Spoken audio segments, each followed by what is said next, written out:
Olá, muito boa noite, queridos amigos. Estamos de volta em mais um programa O que é o Espiritismo, esse estudo que nós estamos fazendo dessa obra importante de Allan Kardec, que merece toda a nossa atenção, todo o nosso estudo, todas as nossas reflexões, claro que com a preocupação de fazer sempre aí uma comparação, uma análise em cima também do nosso próprio movimento espírita, nosso movimento espírita atual, uma vez que, obviamente, que de lá para cá houve algumas mudanças, então procuramos sempre tecer aqui os nossos comentários em cima aí justamente do nosso movimento espírita atual, tendo como base, obviamente, os ensinos de Allan Kardec. Bem, dando boas-vindas aí a todos que nos acompanham. Esse que é o nosso quinto programa, né, voltado aí para o estudo, como disse anteriormente, de o que é o Espiritismo.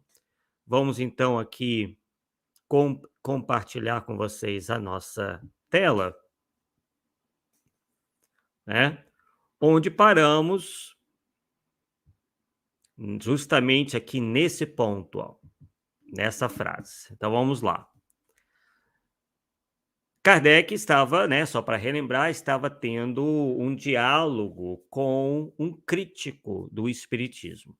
Então ele começa dessa maneira: tal o caso da maioria dos que têm falado contra o espiritismo. Apenas sobre o nome formaram uma opinião, fazendo qual juiz que proferisse uma sentença, sem antes examinar as peças do processo.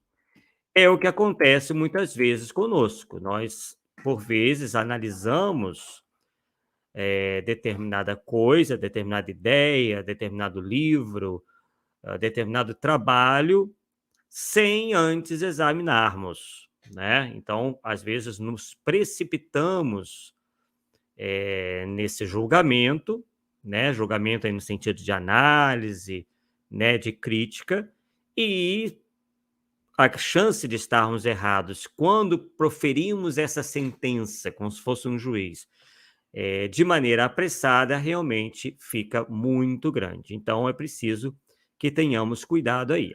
Agora, é claro que, por vezes, é patente o erro, né?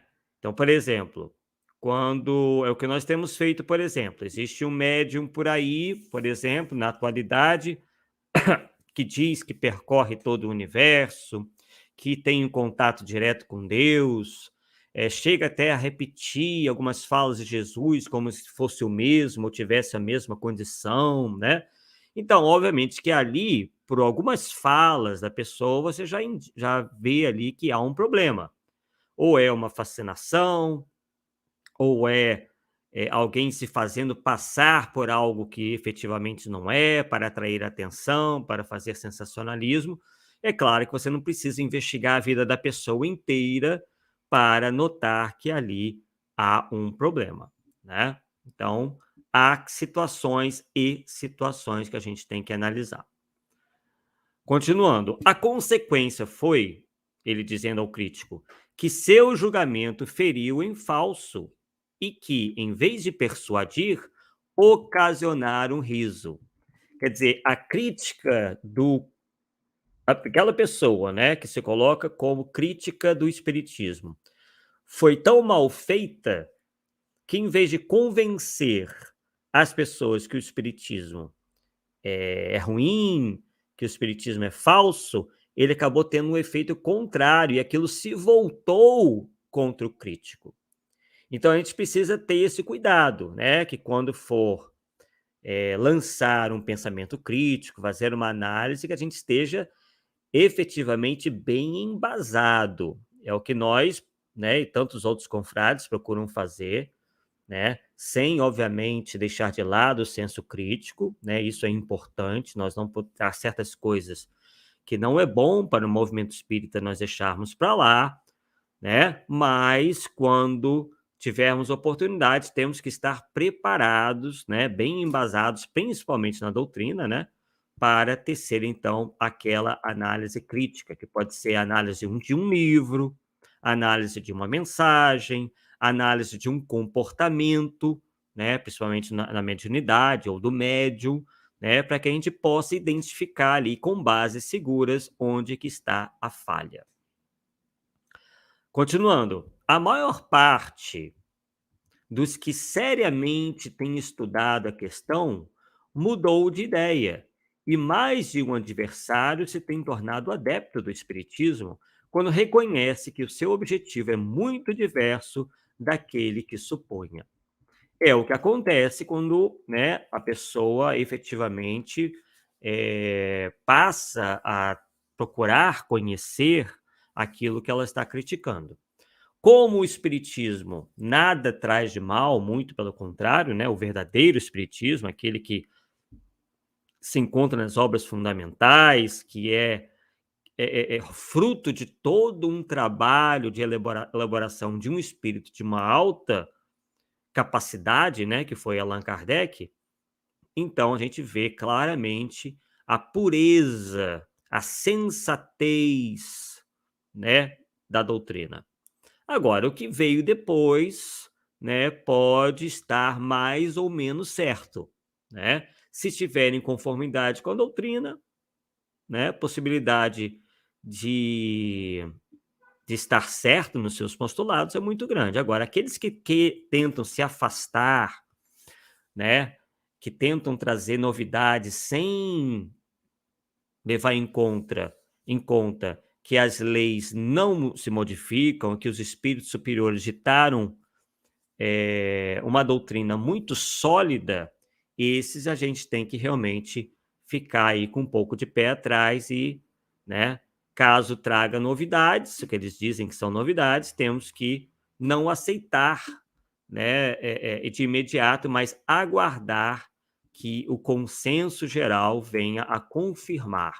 Ou mesmo a ciência, né? Porque às vezes há espíritos que vêm trazendo aí certas informações, inclusive de cunho astronômico, né, de cunho científico de maneira geral, e que quando nós vamos analisar aquilo não parece ter base, né? Então temos que recorrer à ciência, ou então aguardar a ciência confirmar aquilo para que a gente possa efetivamente abraçar. E aí o crítico faz então aqui uma tréplica. Falais do exame dos livros em geral. Acreditais que seja materialmente possível a um jornalista ler e estudar todos os que lhe passam pelas mãos, sobretudo quando se ocupam com teorias novas que lhe seria preciso aprofundar e verificar? Seria o mesmo que exigir de um impressor que ele lesse todas as obras saídas de sua prensa. Então aqui é o crítico dizendo, né, poxa, então quer dizer que eu vou ter que ler de tudo, né, tudo que me passa pelas mãos eu vou ter que me aprofundar, eu vou ter que verificar, vou ter que me ocupar dessas teorias novas. Vamos ver então o que Allan Kardec então responde. A tão judicioso raciocínio não tem outra resposta a dar, senão o que, quando nos falta o tempo para fazer conscienciosamente uma coisa, é melhor não fazê-la. É preferível produzir um só trabalho bom a fazer 10 maus. E resposta, né, pessoal? Né, que Kardec deu ao crítico. E é verdade. Né? No caso, nós não sabemos bem, mas o crítico parece ali ser um jornalista, né? Ele dá o exemplo de um jornalista, e é muito, muito parecido com o que a gente tem visto no jornalismo atualmente, né? Os jornalistas não se aprofundam em nada, geralmente já têm ideias pré-concebidas, né? E noticiam no tom e segundo a interpretação deles, quer dizer, abandonando completamente aí a neutralidade que deveriam ter, a imparcialidade que deveriam ter, enquanto deveriam estar se ocupando em estudar a questão em profundidade, né? Estudar aquela notícia, ver os antecedentes, ver as motivações, analisar sob todos os pontos de vista. Mas não, né? Na pressa, fazem as coisas de qualquer maneira, e aí o resultado, né? Muito se vê aí de um jornalismo completamente enviesado, empobrecido, que toma partido, né, de X ou de Y, por vezes até por questões financeiras. Já no caso aqui de Allan Kardec, esse raciocínio dele, né, essa ponderação é muito justa, né? Se você quer efetivamente passar adiante uma informação, uma análise, é preferível você fazê-la com profundidade do que fazer várias análises, né? Porque a desculpa ali era a falta de tempo. Então, vamos correr aqui com a análise, vai produzir várias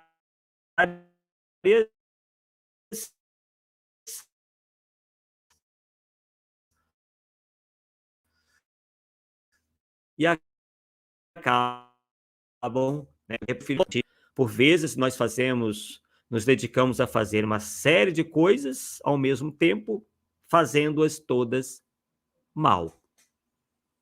Enquanto que se nos dedicássemos a uma coisa, a poucas coisas, né, a chance de fazê-las bem seria muito melhor e muito maior. Aí o crítico se manifesta. Não acrediteis que minha opinião se tenha formado levianamente. Vi mesas girarem e produzirem sons como de pancadas. Vi pessoas escreverem o que, segundo diziam, lhes ditavam os espíritos. Estou, porém, convencido de que nisso há charlatanismo. Né? Engraçado aí que ele diz, né? E geralmente os críticos levianos agem dessa maneira. Ele diz que não, né, que a opinião dele não se formou de maneira leviana, pode até ser que realmente tenha acontecido nesse caso específico, mas é comum, né, pessoas tecerem críticas levianas, e aí, de maneira leviana, e aí elas começam a alegar que viram, que presenciaram, que isso, que aquilo, enquanto na verdade, né, pouco viram ou às vezes sequer presenciaram alguma coisa. Mas para dar, então, dizer que viram, que né, presenciaram, etc, etc. E aí ele já fechou questão ali. Estou convencido de que nisso há charlatanismo. Claro, né, pessoal, que mesmo na época de Kardec, poderia haver charlatães, sim, né?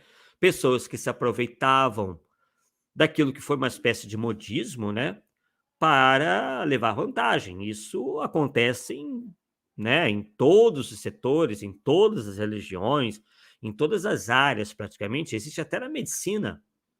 A gente não vê por aí novos tratamentos e aí logo aparecem alguns dizendo dominar aquela técnica, aquele tratamento, e aí aplicam a tal da técnica, aplicam o tal do tratamento e é um verdadeiro desastre, né? Estamos vendo aí vários cirurgiões plásticos fazendo absurdos, né, nos corpos dos seus pacientes. Quer dizer, são verdadeiros charlatães, às vezes nem têm a formação de cirurgião plástico ou não tiveram o treinamento suficiente para eles realizarem boas cirurgias e fazem coisas tétricas, né? Assim, deixam as pessoas completamente deformadas. As pessoas chegam lá com um problema pequeno e saem de lá com um problema enorme, né? Então, é uma espécie de charlatanismo. Embora às vezes a pessoa tenha até o título, ela não domina aquela técnica, aplica e a aplica apenas com o intuito de ganhar dinheiro. E os resultados, né, são os piores possíveis. E aí Allan Kardec diz o seguinte: quanto vos cobraram para mostrar-vos essas coisas? Nada, por certo, diz o crítico. Ora, aí tem de charlatães de uma espécie singular, que vão a reabilitar o nome da sua classe. Até o presente não se tinha ainda visto charlatães desinteressados. Agora, é bom pontuar aqui o seguinte, pessoal: a época de Kardec, né? Na época de Kardec não tinha internet, né? Não tinha essas coisas que nós temos hoje. Então, no caso dele ali, né? Realmente Kardec estava corretíssimo. Se não havia meios dessas pessoas levarem vantagem financeira, então, né, a chance daquilo ser alguma espécie de charlatanismo é quase praticamente zero, se não zero, né? Porque o que interessaria alguém produzir fenômenos sem ganhar alguma coisa com aquilo? Não foi cobrado nada, né? Não foi cobrado ingresso, não foi cobrado nenhuma taxa, nada. Agora, hoje, pessoal, nós temos que alargar, é por isso que eu disse lá no início, a gente, né, está fazendo essa análise do livro que é o Espiritismo, mas procurando trazer para a nossa realidade, porque muita coisa mudou, né, do século XIX para cá, principalmente na tecnologia. Então, é o que nós temos feito, por exemplo, lá no nosso canal Arthur Azevedo Difusão Espírita. Inclusive, este programa que está aqui sendo transmitido pelo canal Amigos de Nosso Lar, depois, né, vai ser levado lá para o canal. E vocês vão perceber lá no nosso canal que a gente faz algumas ponderações, alguns alertas em relação a pessoas que estão levando vantagem dentro do meio espírita, vantagens materiais. Mas todas essas pessoas não cobram, aliás, nenhuma delas cobra alguma coisa ali na hora. Elas não cobram ingresso, elas não cobram nenhuma matrícula, não cobram nenhuma taxa, nada, nada. Ali na hora, não. Hoje, essas pessoas, né, que não são intelectualmente honestas, né, encontraram outros meios para fazerem seus trabalhos, tá, muito próximos ao de charlatães, né, sem cobrar nada na hora. Né? O ganho vem de uma maneira indireta. Então, o que alguns têm feito, por exemplo, dar alguns exemplos. Eu vou aqui começar a falar uma série de novidades para o meio espírita. Vou dizer, por exemplo, que eu ouvi o médium X ou o médium Y falar aquilo. Eu vou dizer que ele falou aquilo em reservado, né? Foi só para mim. O médium tinha vários amigos, mas ele falou só para mim isso e aquilo, que é tudo novidade. O médium nunca falou aquilo em público, né?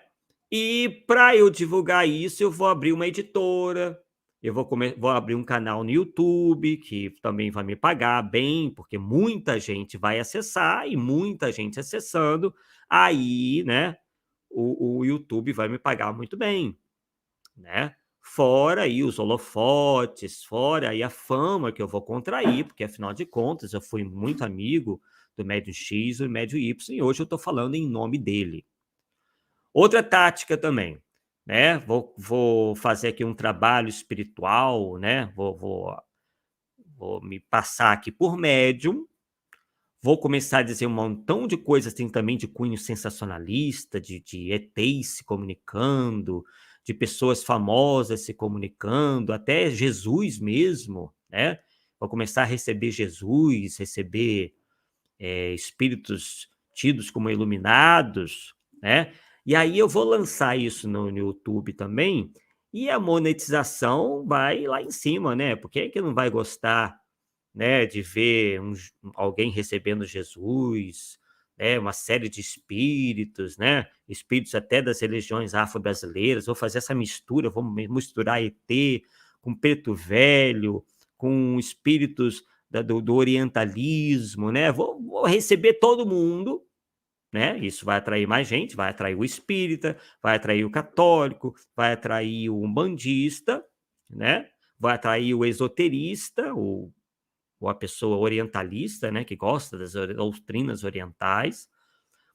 E eu vou fazer meu nome aqui e vou ganhar um bom dinheiro, né? Porque isso também vai atrair muita gente desavisada, muita gente que não estuda, muita gente que não se aprofunda, né? Muita gente que não investiga, muita gente ingênua, né?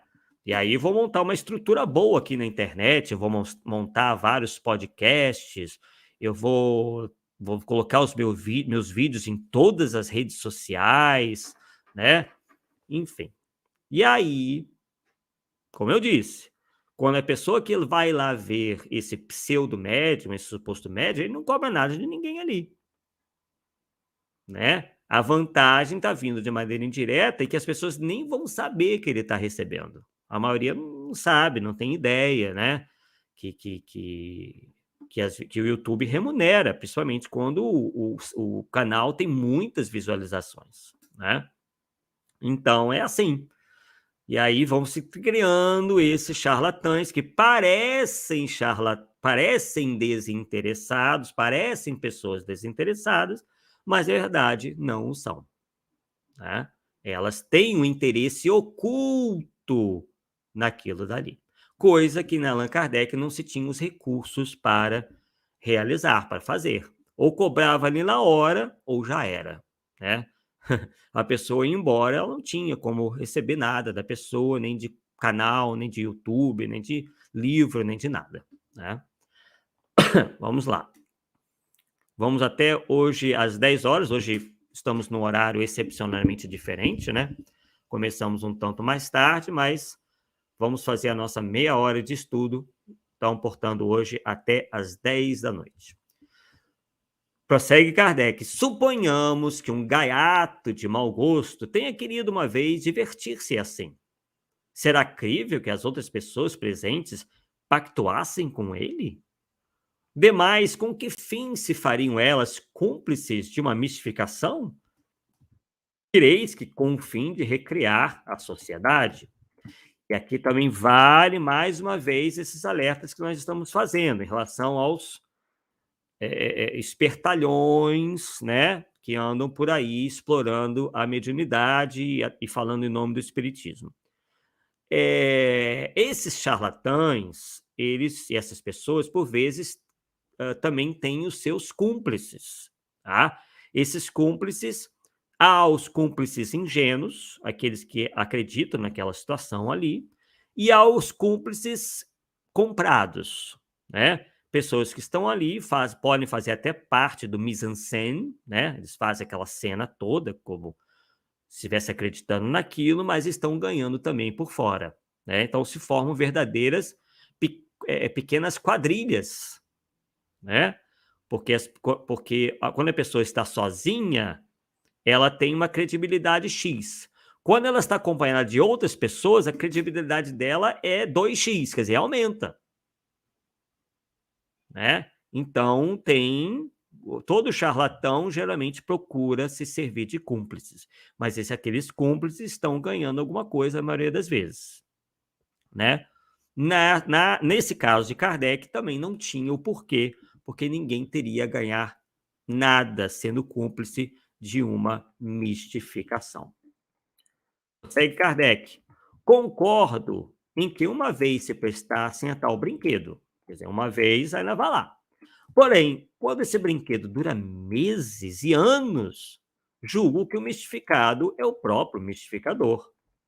Não é provável que, só pelo gosto de fazer, que creiam em uma coisa que ele sabe ser falsa, alguém vá passar horas inteiras imóvel, agarrado a uma mesa.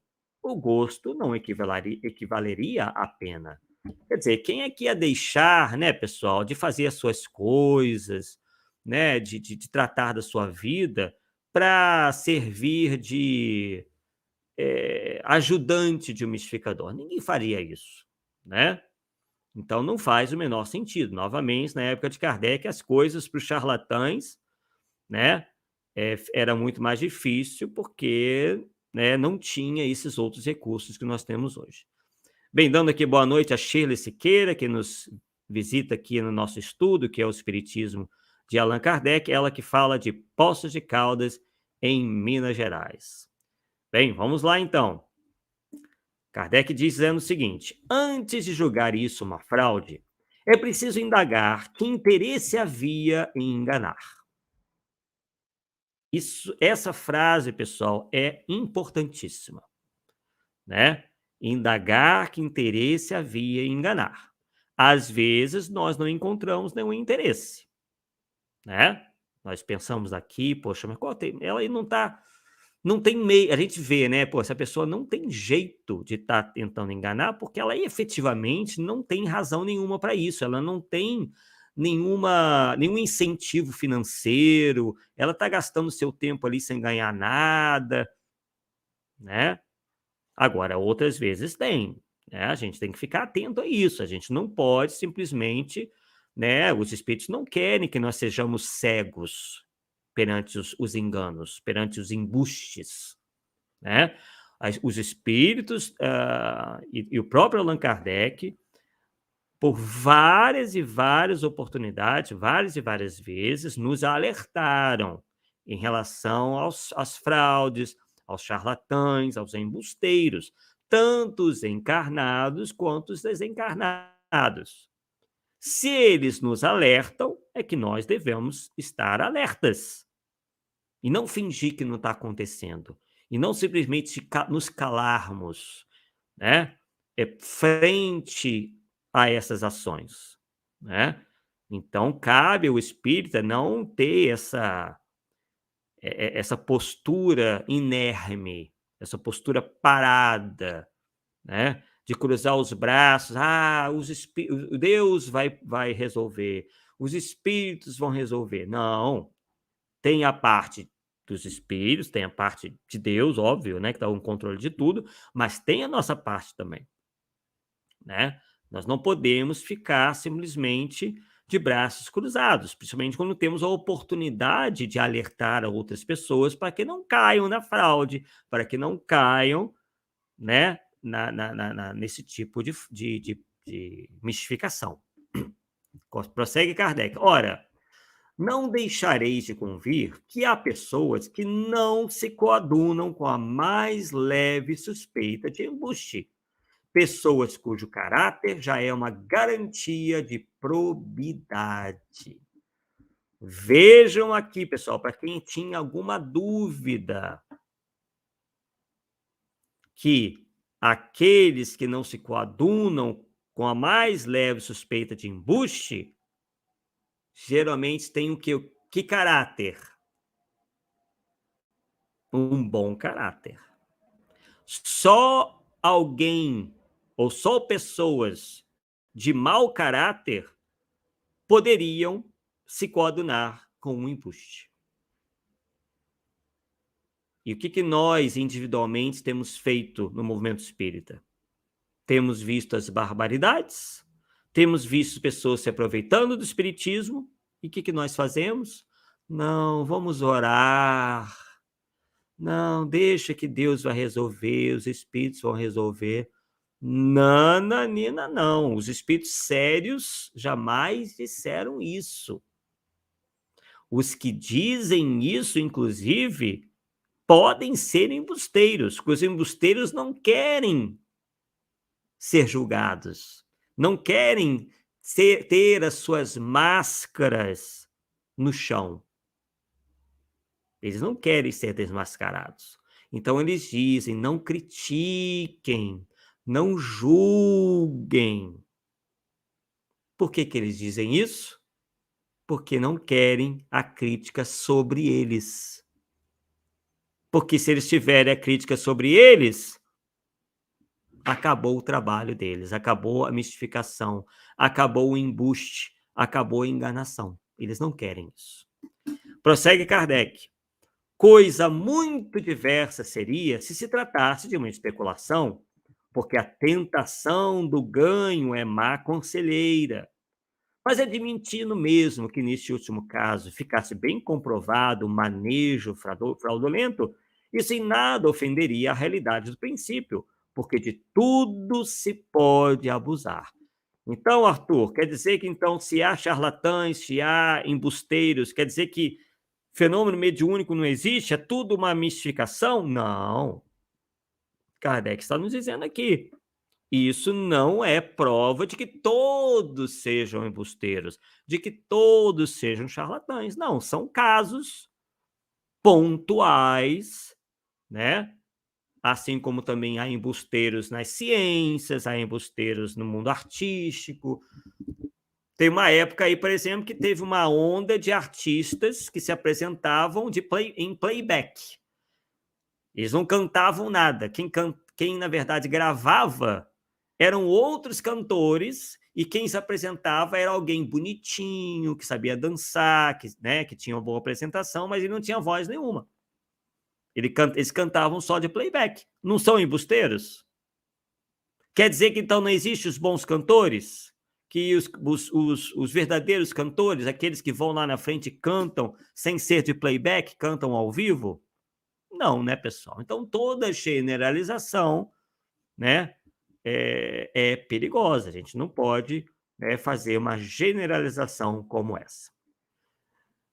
Bem, pessoal, chegamos então ao final, né, do nosso estudo de hoje. Vamos ver aqui os comentários. A Shirley Siqueira, deixa eu primeiro sair aqui do meu compartilhamento. Shirley Siqueira nos diz o seguinte: verdade, Arthur, e geralmente essas pessoas ingênuas acabam sendo seduzidas, porque estes impostores sabem articular muito bem seus argumentos. Realmente, Shirley, que nós temos notado aí, são pessoas realmente com muitas artimanhas, né? Impostores que têm uma boa verve, né? Têm um bom papo, falam com calma às vezes, tem uma aparência, né, de santo, ou então realmente parecem pessoas probas que estão ali por amor à humanidade. Eles que dizem isso, tá, pessoal? Uns aí, não, eu tenho um amor incondicional pela humanidade. Cuidado com estes. Por vezes, atrás de uma fala mansa, pode estar se escondendo alguém muito perigoso. Então, não se fiem por isso.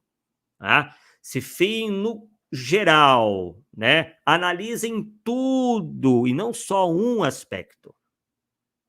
Tá? Então, é o conselho que nós damos.